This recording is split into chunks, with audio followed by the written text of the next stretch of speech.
J'ai la part de choses. Alléluia. Amen. Dieu dit, fais-toi. J'aime la version Bible de ses mères lorsque Dieu est en train de parler de ces mêmes textes. Il dit, mais toi construis. Ah là, ça me provoque. Lorsqu'on parle de la construction, on touche mon domaine. Dieu dit, toi construis. Dieu parle d'un élément, c'est ce que la Bible dit là-bas chez vous, maman. Non, ça dit construis pour toi Construis pour toi. une sorte de grand D'un bateau. grand bateau. Construis. Toi construis. En Il bois parle solide. d'un terme technique, En bois solide. en bois solide. D'un terme architectural. Il dit, toi construis. Au-delà de faire construit, nous connaissons tous que la construction prend un peu du temps, n'est-ce pas? Lorsqu'on demande de construire, on demande d'élever un bâtiment, très souvent. Construire veut dire quitter du néant et commencer à élever une structure. Mais ce qui est bizarre encore sur construire, c'est que la meilleure des constructions ne commence jamais à l'élévation. Yes. On commence à construire toujours par La creuser. fondation. Croyez-moi, mot par mot, c'est ce que j'ai fait toute ma vie à l'école. Je suis ingénieur en génie civil. J'ai un master en génie civil. Sur tout ce que je sais faire, c'est la construction, à part prêcher. Et lorsque l'on construit, il y a des personnes qu'on appelle ingénieurs géophysiciens ou ingénieurs topologues, topographes. Ils sont spécialistes dans l'étude du terrain. Eux viennent, ils étudient le terrain. Ils comprennent c'est quel type de terrain, parce qu'on ne fait pas la même fondation partout. Si vous allez par exemple dans des pays comme Chine, Japon, vous verrez des maisons qui sont construites sur les eaux. Vous avez déjà vu ça? Une maison construite sur les eaux. Pour ce type de maison-là, on met aussi la fondation. On ne met pas la fondation comme la maison qui est sur une terre comme ça, comme celle-ci. Là-bas, sur les eaux, on ne creuse pas. On utilise un autre type de fondation. Vous savez même que pour mettre les ponts, on met les fondations. Pour relier deux bouts, là où il y a de l'eau quelque part, où il y a un vide, on met des fondations. Mais les fondations dépendent de type de terre. Et c'est le premier élément qu'on attaque dans la construction. C'est la base. Lorsqu'on commence à construire, le tout premier qu'on attaque, c'est ça, c'est la fondation. On n'attaque pas sans se rassurer que la mesure, quelquefois on envoie des éléments prédisposés, préconstruits. On envoie, on calcule la mesure et bien on coule ça là-bas. Mais on doit étudier le terrain, on doit avoir les mesures, on doit avoir toutes les dimensions et on préfabrique ça. C'est comme ça qu'on appelle. Les matériaux préfabriqués.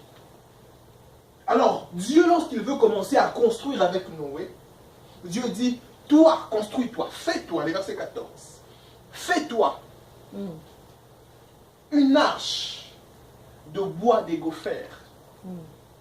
C'est quoi le bois de gopher? Nous avons dit de souligner le bois de gopher. C'est quoi ce bois? C'est quoi le bois de gopher? Lorsque Dieu veut commencer à parler de l'arche, si on doit commencer à construire, lorsque Dieu veut commencer à parler de la construction de l'arche, la première des choses, la base, Dieu commence à dire, je veux que cette base soit le bois de gopher.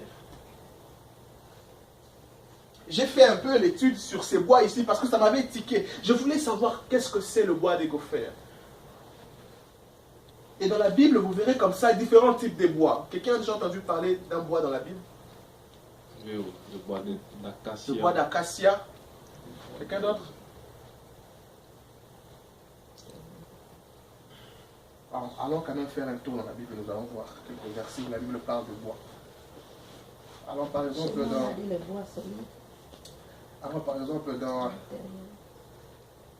dans Exode 27, là ça parle du bois d'acacia.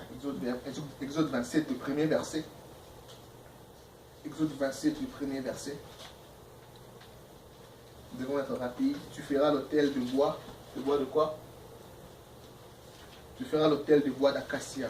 Exode 25, le verset 10. Ils feront une arche de bois d'acacia. Exode 25, le verset 10. Ils feront une arche de bois d'acacia. Ça y est? Lévitique 14, 4. Lévitique 14, 4. Ça parle là-bas du bois de cèdre. Le bois de cèdre. Lévitique 14, 4. Les sacrificateurs ordonnera que l'on prenne pour celui qui doit être purifié 2 oiseaux vivants et purs, virgule, du bois des cèdres, virgule, du cramoisi et de l'hysope. Il y a un autre endroit où on parle du bois d'olivier.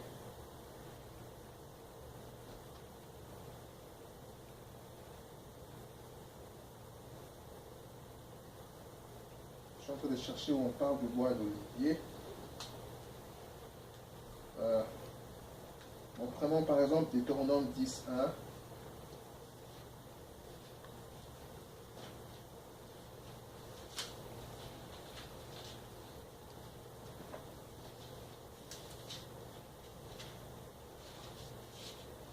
Parle que du bois.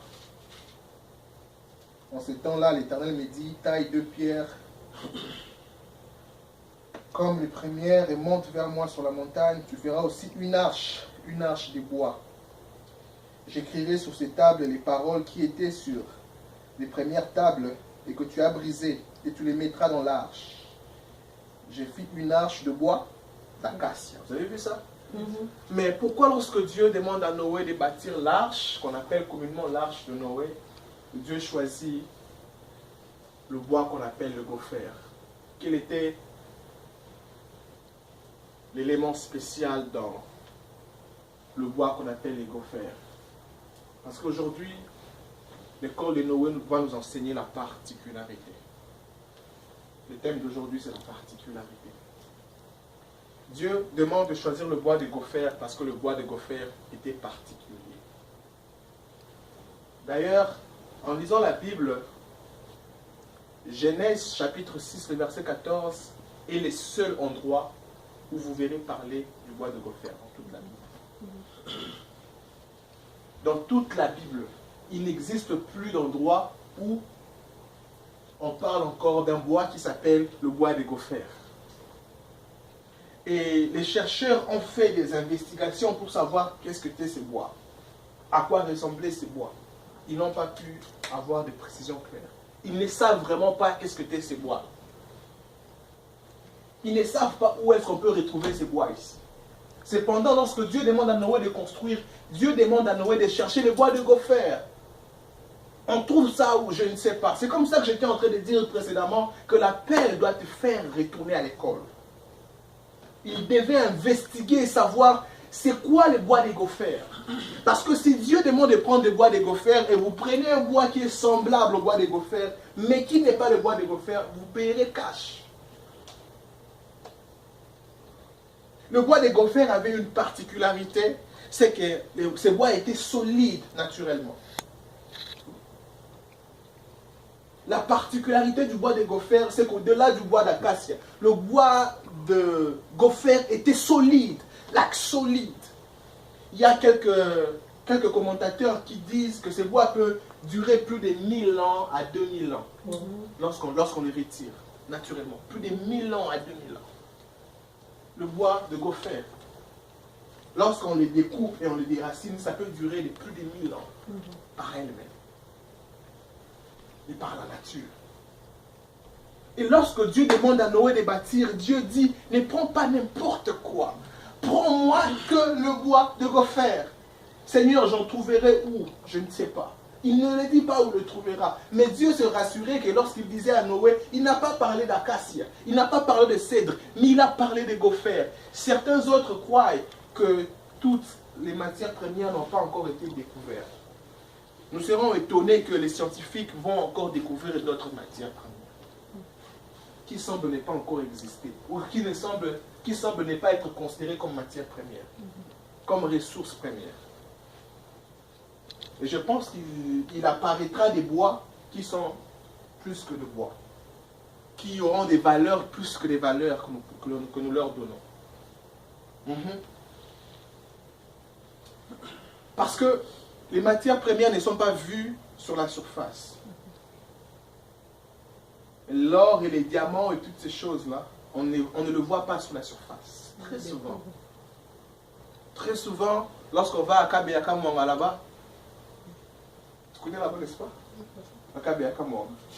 Lorsqu'on va là-bas, les gens qui vont là-bas, qui vont risquer la vie, ils creusent des choses, ils vont et ils creusent, et ils vont et ils cherchent, même dans des mines. Ce sont des grands trous où ils entrent, on met un fil, on t'accroche peut-être, tu entres, tu peux avoir des problèmes d'étouffement. Mais c'est là où se trouvent les pièces premières. Et lorsque Dieu veut commencer à faire la fondation de la construction de l'arche, Dieu oblige, pas n'importe quel bois, il oblige le bois de gopher. Je crois fortement que ces bois n'étaient pas ce type de bois qu'on trouve à la surface. Je doute. Je doute que c'était le type de bois qu'il fallait trouver en creusant, quelquefois. Parce que Dieu voulait s'en servir pour faire la fondation. Il dit, les bateaux seront exposés, mais les bateaux doivent avoir la même solidification. Ils doivent avoir la même durabilité. Alors, pour les types de durabilité avec lesquels je veux que tu bâtisses, je veux que tu choisisses les bois de gopher. L'une de ses particularités, en dépit de tout, c'est que ces bois étaient solides. Ces bois étaient solides au-dedans et en dehors. Ces bois ne pouvaient pas paraître solides, mais ces bois de soi-même étaient autant solides. J'ai vu des gens qui paraissent être solides, mais qui ne sont pas autant solides. J'ai vu des éléments qui paraissent être solides, mais qui ne sont pas autant solides. Surtout si vous payez la seconde main chinoise, des Chinese stuff. J'ai payé un jour un iPhone chinois, j'ai regretté. C'était un iPhone 5. J'ai regretté. Parce que les affaires chinoises paraissent de la même manière, mais n'ont pas la même solidification que les origines. Quelqu'un a déjà payé un chargeur second hand. Tu vas l'utiliser les premiers mois, c'est bien. Le deuxième mois, c'est bien. Et puis le troisième mois, tu commences à lier les bouts. Vous connaissez comment ça fait? Pour que ça charge. Tu commences à lier, tu dois rester fixé dans une position pour que ça charge. Ou bien pour déposer ça, tu dois déposer avec beaucoup de crainte. Sinon, ça cesse de charger. Pourquoi? C'est la seconde main. Ça n'a pas été appelé à résister au temps. Ça n'a pas été appelé à avoir autant de solidification. Et lorsque Dieu parle à Noé de bâtir une arche, Dieu à vous est en train de vous parler sur comment bâtir sa vie. Dieu à vous est en train de vouloir vous dire comment bâtir sa famille, comment bâtir son foyer, comment bâtir son business. Et Dieu dit, lorsque tu choisis de bâtir quelque chose, choisis les éléments solides. Base-toi sur la solidification. J'aime ce que nous faisions quelquefois lorsque nous baptisons sur la Bible. On parle. Allons-y dans Matthieu 7. Matthieu chapitre 7. Matthieu chapitre 7. Commençons le verset 24. Lorsque nous baptisons dans un terrain plat, c'est que l'on creuse. On creuse. On prend... comment ça s'appelle? La pioche? La pelle. La pelle. On prend la pelle et on creuse. Beaucoup de gens ont du mal à entendre ces sons-là. Ça fait crrr, crrr. Vous savez ça, n'est-ce pas? Ces sons-là, ça fait crrr. Et on se sert de la pelle. Voilà, on creuse. On met encore, on creuse. Pourquoi? Parce qu'on est en train de chercher une dimension où la solidification sera bien posée. On creuse, on va encore, on creuse, on creuse. J'aime cet exercice-là. Parce que lorsqu'on creuse, et on sort certains éléments. Vous voyez, on fait entrer la pelle et on sort certains éléments. On fait entrer la pelle et on sort certains éléments. On fait entrer la pelle et on sort certains éléments. Vous savez, il y a des éléments en vous qui vous rendent moins solide que vous devriez être. Il y a des éléments en vous. Il y a des habitudes en vous qui vous rendent moins solide. Dès que Dieu vous donne quelque chose, ces habitudes vont ronger ce que Dieu vous donne. Il y a de ces comportements, il y a de ces caractères, il y a de ces choses, de ces éléments qui vous rendent moins solide, qui vont rendre moins solide un foyer, qui peuvent rendre moins solide une famille, qui peuvent rendre moins solide un business. Il y a des éléments comme ça, des caractères qui doivent être creusés. Et lorsqu'on creuse, ce qui est moins solide, c'est ça qu'on prend, on sort. Lorsqu'on doit attaquer la fondation, on s'acharge à sortir tous ces éléments-là qui sont moins solides. Il y a de ces amitiés-là qui sont moins solides, qui t'amènent nulle part. C'est de ces relations-là qui sont moins solides. Ils vont commencer à dire que tu es maintenant orgueilleux. Il n'y a pas de problème. Out of my life. Il faudrait que le côté solide en moi se voie. Oh, tu ne te vois plus sur Facebook. Il n'y a pas de problème. Tu ne réponds plus aux messages. Il n'y a pas de problème. On ne te voit plus sur WhatsApp. No problem. Pourquoi dois-je rester sur WhatsApp pour parler des mêmes choses, des mêmes choses? On ne parle pas du futur, on ne parle que du passé. Vous vous rappelez quand on était? Vous vous rappelez quand on était? J'ai besoin des hommes qui me montrent l'image du futur. J'ai besoin des hommes qui me font espérer. J'ai besoin des hommes qui parlent vision, qui parlent projet, qui parlent que ferions-nous? Où es-tu? Qu'est-ce que tu vois? Qu'est-ce que Dieu te dit? J'ai besoin des hommes qui me disent, tu as du potentiel. Si tu fais ça, tu seras encore meilleur. Si tu fais ça, tu seras encore... Je n'ai pas besoin des hommes qui doivent me faire croire que je suis meilleur, alors que je ne le suis pas encore. Les meilleurs de moi n'est pas encore sorti. J'ai du travail. Je dois creuser. Et quelquefois, lorsqu'on parle avec des hommes qui nous ramènent que sur le passé, ils nous font croire que là où nous sommes, c'est mieux, c'est meilleur. Oh, tu es aux États-Unis déjà. Oh, come on, man. There is more. Et tous ces types de personnes, je leur creuse out of my life. Je ne creuse pas que des personnes. Je creuse aussi des mauvaises habitudes. La paresse. Je creuse la paresse out of my life. La peur. Je creuse la peur. C'est que moi je suis essoufflé. C'est ce que ça fait. Ça met déjà l'endurance en moi. Je creuse tous ces éléments. Oh, out of my life. Je creuse. La Bible dit. Lorsque la Bible parlait de cette parabole du semeur, on a présenté deux catégories de personnes qui avaient exactement les mêmes types de terrains, mais que l'autre se jouit de bâtir sur les sables. Mais que l'autre, connaissant l'architecture, il dit, je ne peux pas commencer à bâtir comme ça. Il faudrait que je creuse à tout prix. Pendant qu'il creusait, guess what? L'autre avançait. Dans ce que tu t'appelles à bâtir, l'un des éléments que tu dois détruire de ta vie, c'est le complexe. Et la comparaison.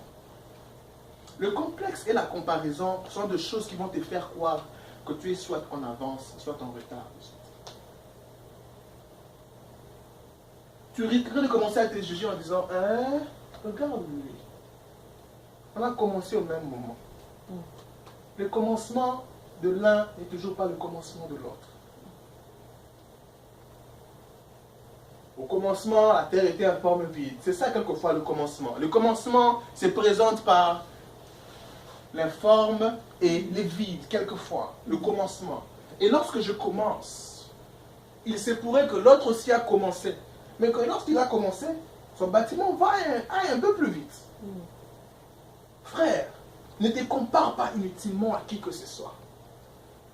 Dieu te demande de chercher pas le bois d'acacia, mais le bois du gopher. Ça ne se trouve pas partout. Même dans la Bible, on a utilisé ce bois qu'une seule fois. Je me demande comment est-ce que Noé a fait pour le trouver. Alors non. Mais Noé l'a utilisé comme fondation. C'est comme ça que je suis en train de parler de creuser. Qu'une seule fois. Dieu leur a demandé d'utiliser l'acacia, il n'y a pas de problème. Dieu leur a demandé d'utiliser le cèdre, il n'y a pas de problème. Toi, Dieu t'a demandé le bois de gopher. Nous sommes différents, mon commencement est différent. Lorsque nous sommes allés à l'université, pasteur, il y avait des gens qui devraient aller en économie, certains autres devaient aller faire les lettres. Et ceux qui devraient aller faire l'ingénierat ne commencent pas directement l'université. On les renvoie dans ce qu'on appelle la préparatoire. D'abord, avant d'aller à la préparatoire, on leur soumet tous à un test. Et si vous réussissez à ces tests, alors vous entrez à la préparatoire. Alors que tous les amis avec lesquels vous avez fini le CM2 sont déjà étudiants. Vous êtes encore en train de passer un test, et après le test, vous avez la préparatoire. Et après la préparatoire, maintenant vous commencez le premier graduat. Les amis avec lesquels vous avez commencé sont déjà en deuxième graduat, peut-être en troisième graduat. Et vous pouvez commencer à vous complexer comme ça, je suis en retard. Vous n'êtes pas en retard. Dieu vous a demandé de bâtir avec les bois des gophers. Je suis en train de vouloir décomplexer quelqu'un du complexe. Je suis en train de vouloir décomplexer quelqu'un de la comparaison. Un venin très mortel, ça peut te faire croire que je suis en avance. Oh, je suis le meilleur de ces lieux. Alors que dans le pays des aveugles, le borné Le roi. roi. Ça peut te faire croire que je suis en avance. J'ai fait bien. La comparaison. Surtout en termes d'excellence comme ça. Lorsque l'on se rend compte que l'on peut faire mieux, on ne peut pas dire, bon, je fais déjà bien, regarde ici, je suis le gourou de tous ces coins ici. Non. Lorsqu'on se rend compte qu'on a encore la capacité de faire mieux, allons-y, faisons mieux.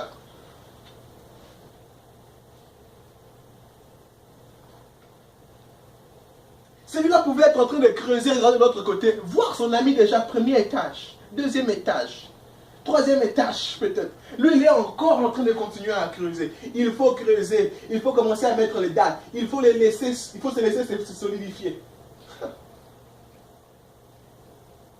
Je n'ai encore rien de visible.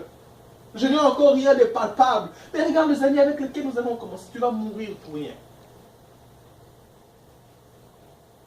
Concentre-toi sur ce que Dieu t'a donné.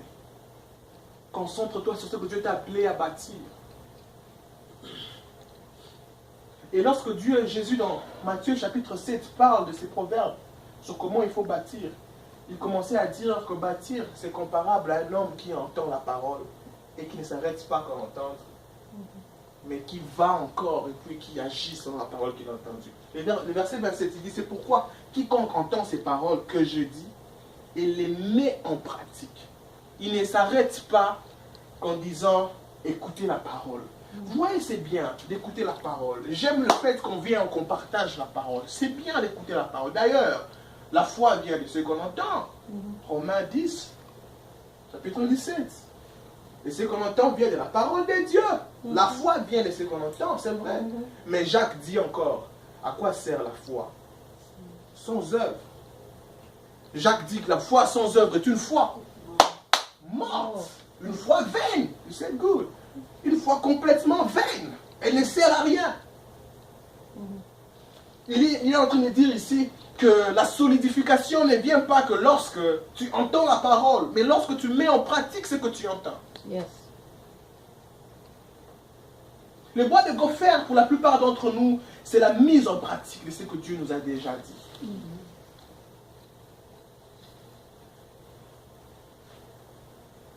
C'est que Dieu s'attend de toi maintenant. Ce que tu sois, you have to be busy with what he told you yesterday. Ce que Dieu t'a dit hier, c'est que tu sois actif dans ce qu'il t'a dit hier, aujourd'hui. Nous aimons quelquefois comme ça entendre. Entendre encore. Entendre. Mais un homme qui entend et qui n'agit pas est comme un homme qui prend la nourriture et qui ne mange pas. Tu as de la nourriture, mais ça ne te nourrit pas. Ça n'entre pas dans ton système. Ça rentre dans ton système jusqu'à ce que tu commences à agir dessus. Albert Einstein a dit, je comprends que tu as compris lorsque tu es en mesure de l'enseigner à quelqu'un d'autre. Il dit, je comprends que tu as compris lorsque tu peux enseigner à quelqu'un d'autre, avec tes propres phrases.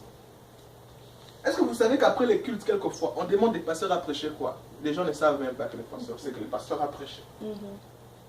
Le service était waouh! Ah, quand les pasteurs augmentaient la voix, il y avait l'onction.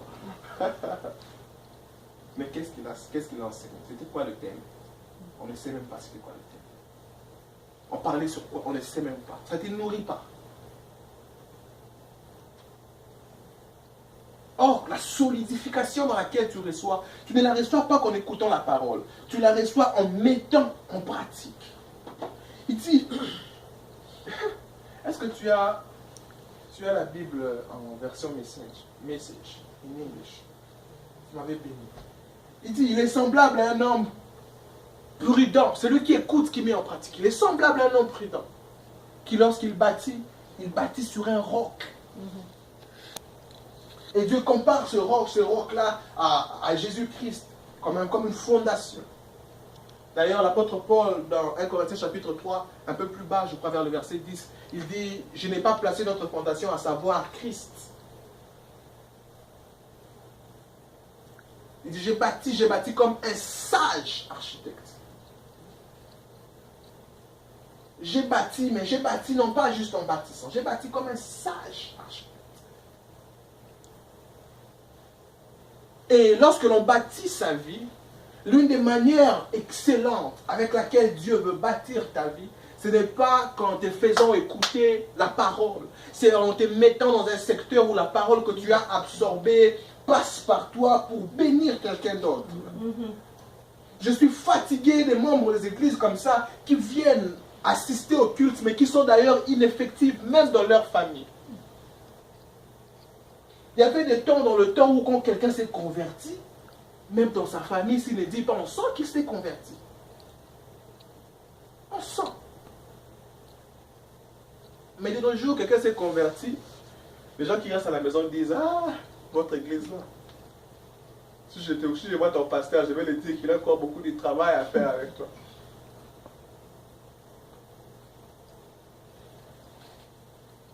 C'est-à-dire que lorsque tu vas à l'église, tu ne prends pas le temps de te solidifier. Pourquoi? Tu entends sans pour autant mettre en pratique.